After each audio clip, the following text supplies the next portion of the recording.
Sejam bem-vindos a mais um episódio do IEPREV Talk, o seu podcast de direito previdenciário que vai para muito além do direito previdenciário. Esse podcast é do IEPREV, comigo, Amanda Faria Mapa. Cada episódio, um novo convidado, uma nova temática que vai fazer a diferença na sua advocacia, no seu dia a dia. Eu tenho certeza que o episódio de hoje vai ser um desses que você vai favoritar aí, vai voltar depois para consultar, porque serão insights valiosos.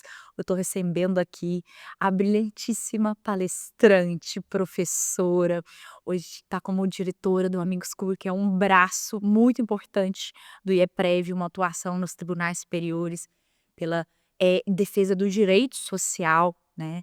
Então, estou muito feliz de receber a doutora Heloísa Fancotti. Seja muito bem-vinda. Estava ansiosa para gravar com a doutora.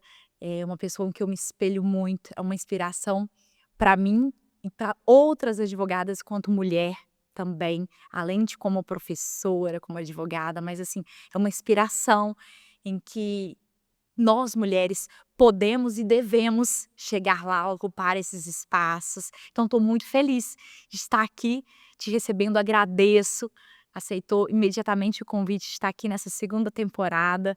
Então assim, eu só tenho mesmo que te enaltecer como pessoa, né, enquanto profissional.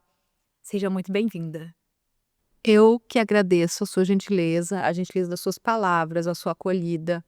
Você é uma profissional que eu admiro muito e eu já estava assim: "Poxa, quando é que a Amanda vai me convidar para o podcast?"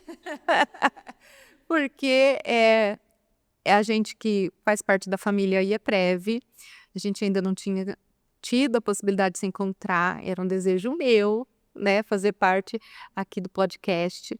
E a admiração é recíproca, você faz um trabalho incrível de difusão de conhecimento, incansável, né, uma mulher tão jovem, uma profissional tão jovem e já, assim, tão, renomada, renomada e reconhecida pela expertise do seu trabalho. Então, hoje a gente vai ter uma conversa de qualidade, porque a minha entrevistadora é maravilhosa e Obrigada. merece os elogios que me fez, né, são todos seus. E o assunto que a gente vai tratar hoje é um assunto, que começou a gerar frutos, né, a partir da publicação do documento da cartilha, de julgamento com perspectiva de gênero em 2022, mas hoje nós temos toda uma técnica judiciária que nós podemos utilizar para aperfeiçoar as nossas petições e para melhorar os nossos resultados nos nossos escritórios. Eu acredito que o IEPREV é um dos maiores disseminadores de conhecimento previdenciário gratuito, porque o conhecimento que você traz aqui, as notas técnicas que nós temos, a nossa revista jurídica, tudo isso é de conhecimento aberto, né? É divulgado gratuitamente para a comunidade previdenciária. Então, os eventos que a gente faz online, né, Amanda? Então, nesse sentido, para mim é uma alegria, acho que é fechar um ciclo. Muito obrigada pelo convite. Nossa, eu que fico feliz, de te receber. Pode ficar tranquila que, assim, o seu nome estava cotado desde o início, mas eu sei que a sua agenda é cheia e são tantos compromissos, tão importantes. A doutora acabou de sair de uma palestra, né, aqui do congresso, e eu já falei: "Ó, corre aqui que a gente tem que consolidar esse aprendizado sobre a questão da perspectiva de gênero". É uma questão que pode-se dizer, assim, nova, porque está muito em voga agora, e as minorias precisavam dessa, visibilidade. E mais do que isso, nós advogados temos que inserir essas práticas nas nossas peças, no nosso dia a dia. Então, nada melhor que a doutora vai contribuir com isso, para trazer esse conhecimento. Então eu fico, né, muito feliz de ser essa interlocutora mesmo e vou estar aqui, como uma mentorada aqui, aprendendo, uma aluna aprendendo, porque é uma temática também que me interessa muito. Eu que também tenho trabalhado com a questão dos vulneráveis e hipervulneráveis, então é uma questão que me interessa muito. E vamos falar para o pessoal então, o que é isso, né, o que é perspectiva de gênero, de onde surgiu. Tem muita gente que ainda não ouviu falar. Eu acredito que é um tema tão importante para estar sendo tão pouco falado quanto está? Veja, eu tenho uma história com pesquisa sobre gênero. Eu tenho o meu mestrado, a minha dissertação de mestrado, que hoje é um livro que está na terceira edição, é Previdência Social dos Transgêneros, que agora na última edição recebeu o nome de Previdência Social dos Transsexuais Travestis. E agora a minha pesquisa de doutorado, Previdência Social dos Invisíveis. Lá na Previdência Social dos Invisíveis, que já tem 1 ano e pouco, publicação desse livro, eu já tratava das primeiras repercussões que vieram da cartilha de julgamento. A cartilha de julgamento é um instrumento publicado em 2022 pelo CNJ. Esse instrumento ele passou a aglutinar várias legislações que nós tínhamos.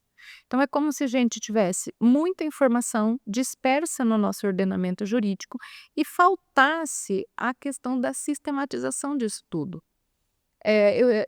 No direito previdenciário, nós já tínhamos pessoas trabalhando, aplicando esses ensinamentos do julgamento com perspectiva de gênero. Posso citar Adriane Bramante, Melissa Forman, a própria Jane Berwanger. Porém, não tinha esse nome, né, não tinha esse nome. Mas você vai encontrar artigos antigos todos, discutindo essa questão da desigualdade do trabalho feminino e masculino, especialmente em alguns casos, como por exemplo, onde eu acho que isso é muito preemente, que é o trabalho no campo, né, o segurado especial. Mas a cartilha, ela é soft law. É uma coisa que o juiz pode, como não pode, aplicar. Porém, existe um fundamento jurídico que é vinculante e que embasa essa cartilha. Então, primeiro, a nossa Constituição. Homens e mulheres são iguais perante a lei. Segundo, o nosso país é comprometido com a eliminação de todo tipo de preconceito.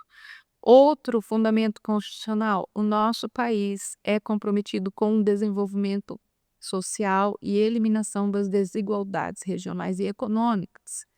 E nós temos também o princípio da dignidade da pessoa humana, da igualdade e por aí vai. São todos princípios que são aplicáveis à questão que a cartilha acabou por aglutinar. Mas nós temos também um documento que é a Declaração de Princípios de Yogyakarta, na Indonésia, que é uma recomendação de como se aplicar as normas de direitos humanos com perspectiva de gênero no sentido de contemplar a população LGBT. E temos também o CEDAW, que é uma convenção internacional capitaneada pela ONU, antiquíssima, acho que em 1976, que foi ratificada no Brasil em 2022 e, portanto, incorpora o nosso ordenamento jurídico como norma infraconstitucional, que é um compromisso que o Estado brasileiro assumiu de eliminar dificuldades que possam surgir para a aquisição de direitos decorrentes de desigualdade de gênero. Além disso, a par e passo da cartilha, o CNJ tem o provimento 128 de 2022 que diz que o legislador precisa, quando estiver julgando algum caso que impacte algum tipo de minoria, ele precisa levar em consideração o impacto social do julgamento. Olha isso. Importantíssimo. E é uma recomendação do CNJ. Então, nós temos esse arcabouço jurídico, né? Esse arcabouço jurídico foi evoluindo a partir de 2022 de uma forma muito importante. Eu já participei de eventos, por exemplo, no TRF4, para falar sobre isso na perspectiva LGBT. Por quê? Porque há um interesse em incorporar essa cartilha na hermenêutica jurídica. Ou seja, eu preciso decidir de forma a superar dificuldades legais, porque o texto da lei ele é duro, ele é frio e ele não é neutro. Por que a lei não é neutra? Porque ela é feita por homens brancos, cis heteronormativos. E essa legislação que nós temos posta hoje, especialmente a previdenciária, ela não é capaz de superar anos e anos de dificuldades estruturais. E que dificuldades estruturais são essas? Primeiro, aquelas decorrentes da divisão sexual do trabalho. Professora, o que é a divisão sexual do trabalho? Bom, esse termo ele foi cunhado por duas pesquisadoras, a brasileira, a professora Helena Irata, e uma francesa, Danielle Kergoat, nos estudos que elas fizeram, em conjunto durante décadas. E ela começou a descobrir por que, ela tentou buscar responder por que o trabalho da mulher é invisibilizado, é indocumentado e é tido como um trabalho complementar ou adicional ao trabalho masculino. E qual é o comportamento do Estado, dos estados de uma maneira geral, sobretudo o brasileiro, em superar as dificuldades advindas daí? Então, a divisão sexual do trabalho, por exemplo, observa que trabalhos, algumas profissões são tidas como naturais da mulher e outras naturalmente masculinas. E isso é um mito. Por que ele é um mito? Ele é um mito que começou a ser construído a partir do aprimoramento das sociedades de uma maneira geral, porque os povos primitivos, trabalho era trabalho. Povos primitivos não tinham uma sociedade organizada binariamente, as pessoas não eram só masculinas e femininas, né? Masculino e feminino, dois espíritos. Então, nós não tínhamos nem essa organização. Famílias que eram famílias tribais, não eram famílias com fidelidade conjugal. Hoje, e a gente tem reminiscência disso no nosso direito previdenciário hoje, né? A população indígena é uma população que tem direito a rateio de pensão por morte, porque no caso deles é culturalmente estabelecido a poligamia e a poliandria, né?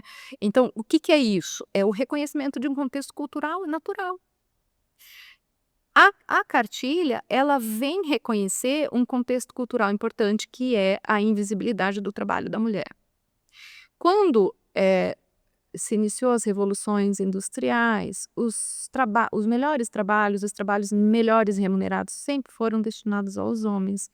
E criou-se esse conceito artificialmente formulado de que a mulher não tinha as mesmas capacidades masculinas e que elas deveriam fazer o cuidado privado das famílias. Só que esse trabalho não tem valor, não é remunerado, o Estado não paga, né? E se Seguridade ela social não não cobre. cobre, e se ela quiser, ela mesma deve pagar como facultativa. E quando ela paga como facultativa, por vezes ela não consegue um benefício por incapacidade, porque a incapacidade para as tarefas domésticas não é compreendida como uma incapacidade para o trabalho, porque esse trabalho é desvalorizado. Então, eu gosto de ter uma frase que me marcou, de uma socióloga italiana chamada Silvia Federici. E ela diz o seguinte: aquilo que eles chamam de amor, nós chamamos de trabalho não pago. E essa frase, ela define a questão da divisão sexual do trabalho. Nós fomos relegadas, as mulheres, para o âmbito privado, para dentro das residências, até para controlar a prole, né? Para que o chefe daquela família, o paterfamilias, no caso, né, lá atrás, nas paterfamílias, que ele pudesse também saber se a prole era dele. Então, as mulheres foram... é todo um processo centenário de invisibilização da contribuição feminina para o desenvolvimento da sociedade. Nas lavouras, né, vamos pular muitos anos. Então, nós temos nas lavouras um imenso contingente de mulheres que sempre trabalharam nas lavouras e que não são compreendidas como trabalhadoras, porque elas são indocumentadas. E é uma dificuldade muito grande se comprovar o trabalho feminino, porque se exige uma formalidade legal. De novo, a regra é fria, a lei é fria. A lei não quer saber que uma mulher analfabeta não tinha sequer condição de saber o que é uma carteira de trabalho. É aquele famoso homem médio, né? A lei é feita pelo homem médio para o homem médio. E ela acaba, nesse livro, A Previdência Social dos Invisíveis, eu trato disso, ela acaba sustentando esses mecanismos de opressão. Ela acaba perpetuando esses instrumentos. de desigualdade. Então, veja só, a cartilha vem com recomendações. A primeira parte da cartilha, ela vai trazer conceitos que são aproveitados pela comunidade LGBT de uma maneira geral, porque ela traz conceitos do que seria sexo, gênero, identidade de gênero, orientação sexual.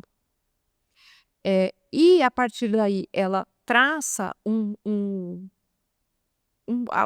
apanhado, né, sociológico bem breve sobre a divisão sexual do trabalho, para que a gente compreenda que a gente precisa que a lei supere essas desigualdades, porque senão ela não é efetiva, né? Para que eu tenho uma lei ratificada em 2002 que diz que o juiz precisa, no exame do caso concreto, privilegiar condições específicas vivenciadas por mulheres em decorrência da condição social em que elas estão inseridas, se o juiz não aplica? Aí a cartilha vem, aglutina tudo isso, e hoje nós temos uma nova técnica jurídica. Então, por exemplo, essa estruturação, né, ela recomenda que os juízes e juízes observem no seu julgamento 3 eixos principais. Primeiro, a identificação do caso concreto. Quem está diante de mim? Quem é essa pessoa? Como vive essa pessoa? Essa pessoa é alfabetizada? Qual é a idade? Qual é a raça? Qual é o gênero? Qual é a identidade de gênero? É uma mulher trans? É uma mulher cis? Em que contexto social, em que localidade ela está inserida? No segundo momento, a cartilha pede que o juiz observe o resultado do julgamento, né, da aplicação da lei no caso concreto. Então, por exemplo, eu usei na palestra, né, eu acho que o material vai ser todo disponibilizado, um caso que faz parte desse banco de sentenças que hoje nós temos, e que a segurada especial, lavradora, indocumentada, tinha documento do marido, mas durante a vida dela, ela precisou fazer vários trabalhos que são considerados trabalhos urbanos. E aí o juiz não havia aquela dificuldade de saber se o juiz ia considerar que aquela prova poderia ser usada após os registros urbanos, se ela ainda poderia ser considerada uma segurada especial, apesar daqueles curtos períodos, né?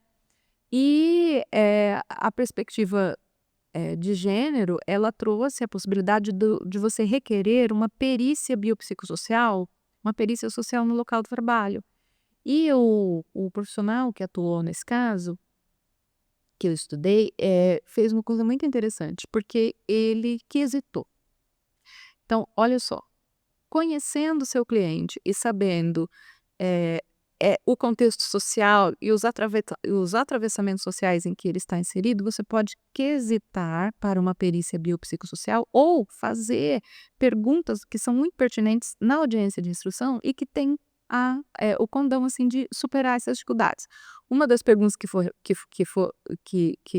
esse profissional fez foi o seguinte: houve períodos de crise naquela região Olha isso. que impediu que o trabalho rural fosse realizado? Segunda pergunta: o local era de difícil acesso? Era difícil chegar até a cidade? Terceira pergunta: é costumeiro naquela localidade que as trabalhadoras rurais sejam registradas ou não? Quarta pergunta: é costumeiro que naquela localidade as trabalhadoras seguradas especiais sejam filiadas a sindicato rural? Quinta pergunta: é costumeiro que as mulheres lavradoras sejam as responsáveis pela assinatura de documento de compra e venda do material produzido naquela propriedade? Então, é claro que todas essas respostas são negativas, né? Mas foi possível que o juiz compreendesse quanto é difícil conseguir um documento, quanto mais um documento para cada período intercalado. E isso fez com que que essa técnica jurídica conseguisse que aquela prova documental, aquele início de prova documental fosse valorado de uma maneira muito mais abrangente do que normalmente seria sem a perspectiva. Então hoje, isso aqui é só um dos exemplos, né. Então, por exemplo, hoje a técnica jurídica nos indica que nós devemos, em primeiro lugar, quando a gente observa que se trata de uma minoria, uma mulher, um LGBT, uma pessoa trans, uma mãe de pessoa com deficiência, que a gente abra uma preliminar. Nessa preliminar, nós vamos identificar qual é a situação problema. Então, por exemplo, uma das jurisprudências desse banco de sentenças que nós temos, ela é uma senhora, uma mulher, né, conseguiu um benefício de prestação continuada, porque ela tinha depressão grave, 3 crianças, cujo pai havia abandonado, né. O marido saiu de casa, deixou as 3 crianças sob guarda e responsabilidade dela, que não tinha uma rede de apoio. E tinha depressão. Normalmente não se concede um BPC para uma pessoa com um episódio depressivo, né, a necessidade o que que a norma fala? Que a gente precisa de uma deficiência grave, de um problema de natureza um impedimento grave e por um período de 2 anos. Mas o magistrado, naquele caso em específico, dados os quesitos, concluiu que sem uma rede de apoio aquele e aquelas 3 crianças para cuidar, aquela mulher que era vítima de abandono poderia ficar numa situação de vulnerabilidade social crítica, que comprometeria não só a evolução daquele tratamento, o atendimento médico, como também o sustento das crianças, né. E esse BPC foi concedido. Então são várias decisões hoje que nós podemos utilizar dessa técnica. Mulher segurada facultativa, dona de casa, a doutora advoga na área previdenciária. Quantas vezes a gente não pega um caso em que a decisão judicial diz o seguinte: "Ah, mas ela lava a louça em casa, ela faz, ela prepara o almoço, então ela não está incapacitada", não é assim? Então, por quê? Porque não houve ali uma compreensão de que esse não é uma obrigação natural e decorrente da mulher. Esse é um trabalho, e esse trabalho tem valor. Pois é, de tudo que a doutora falou, eu sinto, assim, um afago mesmo na alma de perceber que a justiça, por mais que temos episódios aí de uma coisa ou outra, como, sustentação oral gravada em vídeo, mas que a justiça como um todo não está se rendendo à robotização. Porque uma perícia biopsicossocial dessa, isso sim é uma análise do caso concreto, né, isso sim é fazer justiça, porque a justiça, para ela ser feita em massa, ela tem que ser feita individualmente, casos a caso, senão não vai ser justiça, né, vai ser um um uma robotização, né, uma universalização de uma decisão, e a gente está correndo esse risco com essa questão de precedentes agora. Então, eu vejo como, assim, um respiro para o direito previdenciário, essa questão do julgamento sob perspectiva de gênero, principalmente porque está partindo de pessoas com conhecimento, de magistrados, juízes, advogados, porque muitas vezes quem está ali no dia a dia, né, uma, lavradora rural que está na roça, nem ela tem conhecimento de que o que ela está fazendo é trabalho, muitas vezes ela acha que não é. Quando você pergunta para uma trabalhadora rural: "Mas o que você faz lá na roça?", "Ah, eu fico dentro de casa, eu ajudo meu marido", nem ela reconhece a importância do trabalho dela, porque essa invisibilização é tão grande e tão estrutural que vem da mãe dela, da avó dela, e que vai passando, que nem ela mesma enxerga o que ela faz como um trabalho. Você percebeu que a lógica inverte? No trabalho Por isso a divisão sexual do trabalho. No trabalho de cuidados, né, o trabalho reprodutivo não remunerado, que é o nome técnico para isso, o homem sempre contribui com uma ajuda. É. E no trabalho, no contexto do trabalho mesmo, que não é o trabalho no âmbito das residências, aí é a mulher que ajuda, mas é esse que rende o dinheiro, é isso que o Estado reconhece. Então, por exemplo, uma lavradora, você pode quesitar no seguinte sentido: é costumeiro que, além de você fornecer a alimentação, o cuidado com a casa, também cuide de animais, também leve alimentação aos trabalhadores, também cuide da roça, também cuide dos animais de grande porte? E normalmente, sim. Por exemplo, o leite, a retirada do leite, as mãos femininas são mais delicadas e melhores, né, para o leite. Fazem queijo. Fazem o queijo, processam o material que é produzido naquela pequena propriedade e vende. Então esse trabalho, ele não é um trabalho complementar, isso não é uma ajuda, esse é um trabalho. É. E aí a cartilha vem corrigir essas desigualdades estruturais, que muitas vezes a mulher, de tanto reproduzir conceitos socialmente arraigados e estruturados, ela sequer sabe que o trabalho dela contribuiu para a evolução de toda aquela família, de toda aquela sociedade, né, de toda aquela região. E até mais que isso, que sem o trabalho dela não estaria funcionando, Sim. né. Então, assim, o papel da mulher é muito importante em todos os setores. Eu acredito que no rural mais ainda. O professor e juiz, Rafael Porto, ele escreveu sobre essa temática, eh, com um cuidado muito grande, por isso eu tô citando ele aqui, que ele diz o seguinte, que inclusive o trabalho do lar da mulher rural tem que ser considerado um trabalho rural, porque ele é essencial. O homem não estaria, por exemplo, um dia todo lá na roça, se ele não tivesse levado a marmita para lá, né, se ele não tivesse tido esse cuidado. Então que o trabalho dela, inclusive feito dentro de casa, em um ambiente rural, dentro de uma propriedade rural, é essencial, porque já que a economia é em regime de economia familiar, é essa mulher que está possibilitando todos os outros irem para a lida. Não é diferente do que acontece no trabalho urbano. Então quer dizer que para a segurada especial ter o seu trabalho reconhecido, ela não pode fornecer alimentação para a família dela? Não é? Nada mais é do que a dupla jornada que elas também têm.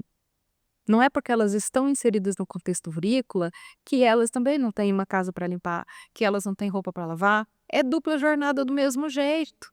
É a mesma dinâmica. Então a cartilha traz esse reconhecimento, né? O trabalho feminino tem valor.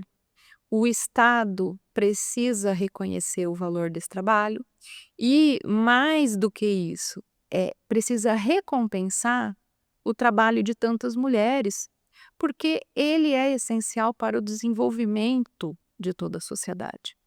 Quantos maridos poderiam sair para trabalhar se não tivesse uma mulher em casa realizando as atividades de cuidado com os doentes, com os idosos, parindo os filhos? O que seria da Previdência Social se as mulheres decidissem parar de parir para não perder qualidade segurada, para não perder o emprego?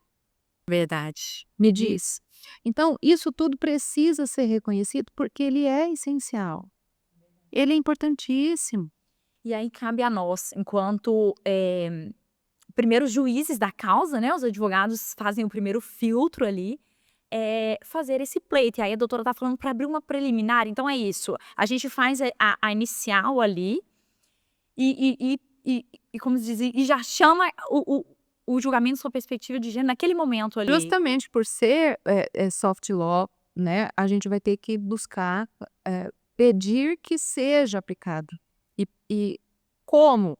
Como fazer esse pedido? Primeiro, descrevendo a situação em que se encontra aquela segurada estabelecer as dificuldades. Tem rede de apoio, não tem rede de apoio, tem estudo, não tem estudo, é chefe de família ou não é. 90% das famílias monoparentais são compostas por mulheres, as mulheres é que são chefes.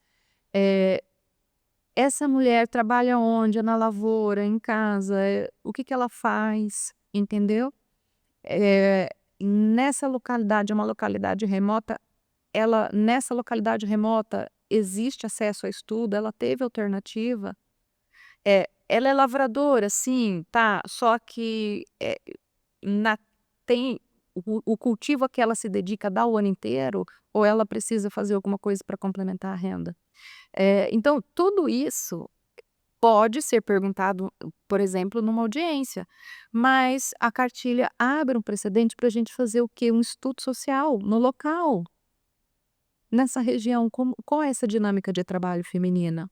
As mulheres aqui são documentadas, não são? Quem recebe o salário é pago para quem? Para o marido? E aí, para o filho, para o irmão, e aí a gente vai construindo esse novo saber. E hoje, Amanda, o direito previdenciário tem dezenas e dezenas e dezenas, e olha, se não centenas e centenas de jurisprudências já consolidadas, de julgamentos em que foram aplicadas as regras da cartilha de julgamento com perspectiva. Ensina aí onde o pessoal vai achar essas decisões. Digita lá no Google, CNJ, Banco de Sentença, Cartilha de Julgamento com Perspectiva. Você vai abrir uma plataforma hospedada no CNJ, e aí você pesquisa por temática. O direito previdenciário é um dos que mais tem decisão à disposição sobre todo tipo de assunto: trabalhadora rural, dona de casa, incapacidade, BPC, violência, benefícios decorrentes de violência doméstica. Então, tudo isso está ali à disposição da advocacia previdenciária e muita gente ignora. Então, assim, e há um preconceito, né? Nós estamos falando de gênero. E vão ideologizar o direito. Não, não significa isso. Significa tentar superar desigualdades estruturais endêmicas no nosso país. E a gente não vai conseguir fazer isso sem reconhecer as dificuldades de cada caso concreto. Então, basicamente é isso. E eu acho que é um grande alento para o previdenciarista, né? A gente poder, hoje, fazer com que os magistrados e magistradas tenham essa visão um pouco mais humanizada do segurado que está à sua frente. Em tempo de inteligência artificial, que é muito útil na advocacia, mas a gente não pode deixar que o cliente seja desumanizado. Assim, nesses tempos de informatização, inteligência artificial, análise de casos por inteligência artificial, nós temos um instrumento para humanizar o nosso processo, que é tudo que a gente quer. Humanizar o nosso processo, e que o analista, né, o juiz ou a juíza, o desembargador, o ministro, ele possa enxergar a pessoa atrás dos dados, né? Então, essa ampliação da instrução probatória, essa maxivaloração das provas, tudo isso pode ser usado em favor da advocacia previdenciária, e acho que é um ganho muito importante. Eu falo muito que podem robotizar tudo, menos as nossas dores, porque o direito previdenciário, ele trabalha em cima das dores humanas, da doença, do acidente, da morte, da gravidez, que não deixa de ser uma dor, um momento de alegria, mas é um momento de dor para a mulher que está ali naquele momento se reencontrando, se redescobrindo, criando a sua nova identidade, afastada do mercado de trabalho, né? Então, o direito previdenciário tem esse papel de proteger as pessoas nesse momento de todas essas dores, de todos esses riscos sociais que a Previdência cobre. E essa perspectiva de gênero, então, ele traz o holofote para essa situação e, assim, fico muito feliz dessa contribuição da doutora aqui. E antes da gente caminhar para o final, eu acabei de descobrir, inclusive, olha que eu já fiz alguns pedidos em processo, mas eu não sabia que não era só para mulher, olha só. Sim. E isso daí para mim foi eu acreditava que era um destaque para a mulher. Nós temos revisão de benefício previdenciário concedido em razão da não observância da identidade de gênero do segurado na hora de fazer o cálculo do benefício. Isso está tudo lá no banco de sentença. Nós temos aposentadoria de pessoas trans. com o reconhecimento da identidade de gênero percebida no momento do pedido do benefício. Porque se compreende que assumir uma identidade de gênero que diverge, né, daquele sexo que te foi atribuído no nascimento é um processo longo, demorado, dolorido e tardio. E muitas vezes você não pode ser impactado negativamente, e muito menos o Estado, se ele se dispõe a reconhecer a sua nova identidade, o seu novo nome, o seu gênero autopercebido, ele não pode deixar de reconhecer isso para fins previdenciários, até porque, uma vez realizada a retificação de prenome e de gênero, conforme a ADI 4275 e a Resolução 149 do CNJ estabeleceram, essa decisão, essa informação, ela é sigilosa e ela não pode constar de nenhum documento. Então, não cabe ao INSS discutir e deixar de reconhecer a situação que está posta, que o ordenamento jurídico brasileiro já reconhece. Então, nós temos aplicação para a comunidade LGBT. Tem um caso de uma vara federal, eu acho, ali da região de São José do Rio Preto, interior de São Paulo, não sei se é Votuporanga, e agora eu vou me lembrar dessa cidade. O que aconteceu? A segurada era uma mulher trans, em situação de indigência, extrema violência, porque ela sobrevivia em razão de prostituição. A gente sabe que mulheres trans têm dificuldade de arrumar emprego. Essa é uma questão estrutural, né? A cartilha contempla isso também. E aí ela sobrevivia de prostituição e tinha lá o seu carnezinho. E nessa atividade, ela acabou por se contaminar com o vírus da HIV, né? O juiz, a advogada foi muito perspicaz, porque aquela cartilha tinha acabado de sair. E ela pediu o benefício por incapacidade e pediu que a perícia fosse realizada na casa em que aquele corpo daquela mulher era explorado. E o juiz determinou que a perícia fosse feita lá, Olha, no horário do almoço, para não, como se diz, para não atrapalhar o fluxo, para não ter nenhum constrangimento, nem nada. E ele percebeu, né, que além da contaminação dela no local de trabalho, da incapacidade, ele pôde verificar as condições subhumanas daquelas pessoas. E isso gerou, a advogada conseguiu o benefício por incapacidade e depois ela conquistou clientes em situação de rua. Depois ela conseguiu clientes em situação de extrema vulnerabilidade que foram lá aptos a receber o seu BPC, porque ninguém tem que ser obrigado a viver da exploração do próprio corpo para se alimentar, sem indigência. Isso é um tipo de indigência e de violência. E uma violência que o Estado comete ao não fornecer um mínimo existencial para essa pessoa. Então, isso gerou várias decisões. O juiz foi muito perspicaz, muito atencioso. Então, é disso que o direito previdenciário cuida, de justiça social, né? E justiça social é garantir que as pessoas vão dormir sabendo que no dia seguinte elas vão ser alimentadas, que elas vão ter remédio para tomar, que elas vão ter tratamento. E aqui no nosso país, graças ao bom Deus, nós temos um sistema de seguridade social abrangente, né, que compreende de saúde, assistência e previdência e nos dá instrumentos, né, para poder corrigir essas desigualdades. Então, por isso que a gente está no Dia dos Namorados, né, vai ser transmitido depois, mas nós somos tão apaixonados pelo direito previdenciário. Sim. Porque nós somos uma classe de advogados que, quando a gente conquista o benefício assistencial, previdenciário, tanto faz, para o cliente, a gente conquista dignidade. E isso não tem preço, né? E não só para ele, para toda a família. Eu falo, um benefício concedido é uma família protegida. E tem muito mais que isso, né? Tem um filósofo, sociólogo, filósofo indiano, o Amartya Sen, e ele fala no desenvolvimento como liberdade. E o desenvolvimento, ele diz que nas políticas públicas, os governos do mundo todo devem fixar os aportes financeiros nas famílias das mulheres, porque as mulheres desenvolvem os filhos, as mulheres desenvolvem os pais, as mulheres desenvolvem a comunidade. Então, o dinheiro que é aportado para corrigir desigualdades sociais prementes, eles têm, se forem investidos na mulher, na comunidade periférica, na comunidade LGBT, ele vai multiplicar. É um investimento que volta. E volta como? Na economia.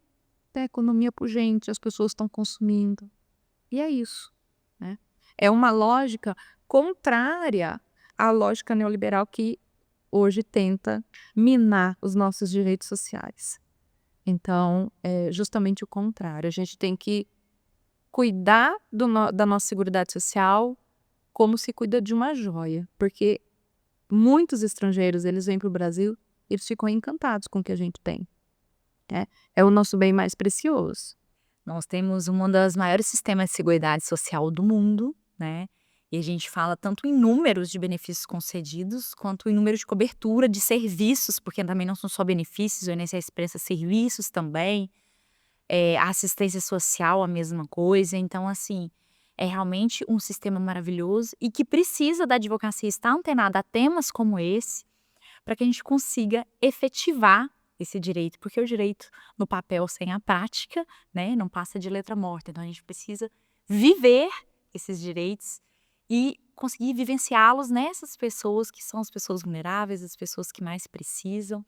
E assim, eu só tenho que te agradecer, doutora, por tanta contribuição, tantas palavras enriquecedoras, que eu tenho certeza que todo mundo que está nos ouvindo ali vai levar à reflexão, né? Porque muitas vezes no dia a dia, na correria do escritório, a gente muitas vezes entra no automático.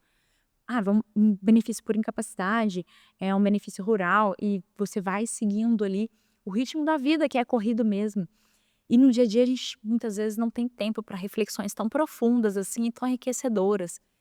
Mas eu tenho certeza que a partir de agora, quem nos ouviu, ao fazer uma petição, vai pensar: opa, será que aqui não é uma situação em que a gente pode clamar pelo julgamento por perspectiva de gênero, né? E mudando a vida, né, de uma pessoa vai mudar a vida de uma família, e de pouquinho em pouquinho a gente vai mudando esse sistema, né, machista, patriarcal, que relega as mulheres realmente à margem, não só da seguridade, como da sociedade. E se nós duas estamos aqui hoje, é a prova de que é possível as mulheres ocuparem os postos que elas quiserem, estarem onde quiserem, estudarem, mesmo fazendo jornada dupla, tripla, muitas vezes, né? Então, assim, eu só tenho que te agradecer mesmo. Muito obrigada por ceder seu precioso tempo, seu preciosíssimo conhecimento aqui pra gente. Eu que agradeço o convite, estou à disposição sempre que vocês precisarem, e quero convidar vocês a conhecerem o trabalho do IEPREV. O site do IEPREV passou por uma mudança agora, recente. Ele tem cursos, ele tem uma revista jurídica. Os livros os livros organizados aqui no Congresso são livros de consulta gratuita. Nós temos notas técnicas, então direito previdenciário tem mudança todo dia. Ontem teve 2, né? Todo dia. Eu falo que é um cipoal. É um cipó. Você não sabe onde começa, onde termina. É emaranhado de normas. Haja Rivotril, né? Todo dia um mini derrame. Mas assim, o IEPREV rapidamente emite notas técnicas que vai te manter atualizado. As nossas redes sociais são instrumentos de educação previdenciária gratuitas. Se você puder estar aqui no próximo congresso, vai ser uma alegria, mas se você não puder, você consuma nosso conteúdo gratuito. É verdade. Porque isso já vai te ajudar muito na sua prática, na sua advocacia.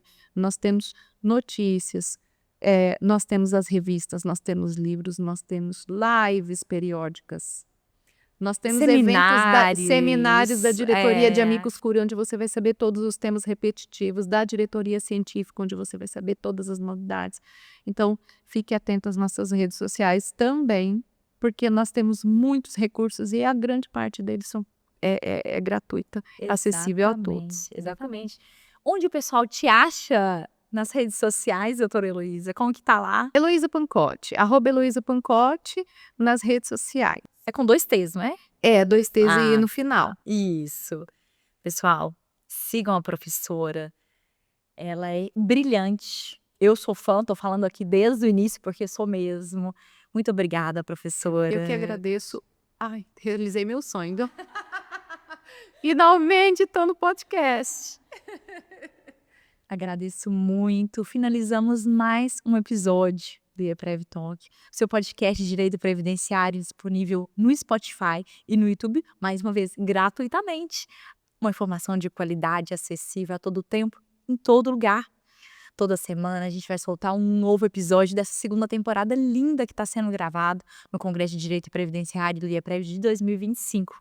Então nos acompanhe nas redes sociais, @IEPREV, @AmandaFariaMapa, nos siga e fique ligadinho em tudo que está acontecendo no mundo do direito previdenciário. Até mais!